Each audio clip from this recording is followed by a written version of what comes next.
1928, অর্থাৎ 1928 থেকে শুরু করে 2025, এই এতগুলো বছর ধরে বড়ুয়া বেকারি কিন্তু বাঙালির পকেট ফ্রেন্ডলি বেকারি হয়ে এসেছে।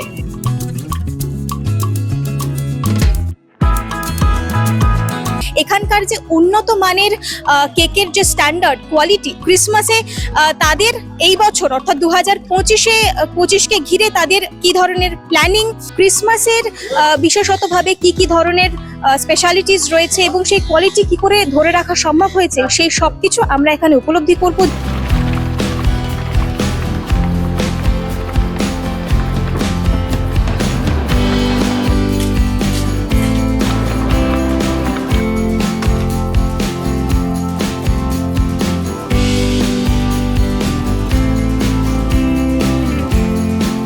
আর আমার সঙ্গে রয়েছেন বড়ুয়া বেকারির কর্ণধার সৌরভ বড়ুয়া। দাদা, অংশ নেটওয়ার্কে অনেক অনেক স্বাগত।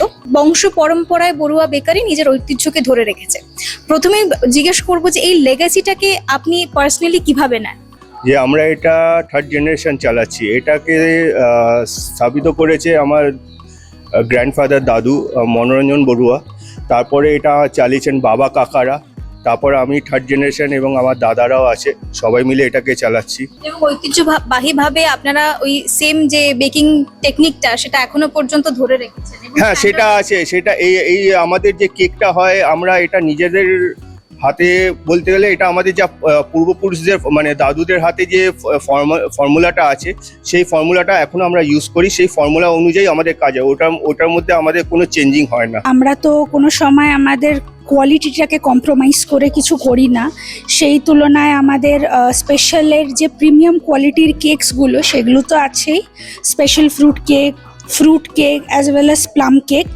এছাড়াও অর্ডিনারি কেক, মানে সবার জন্য যাতে সবাই এই জিনিসটাকে কিনতে পারে, তো আমাদের অর্ডিনারি কেকও আছে যেটা সুরুচি কেক, অ্যাজ ওয়েল অ্যাজ এই বছরে দুটো লঞ্চড কেক হচ্ছে আমাদের Ram cake as well as walnut cake.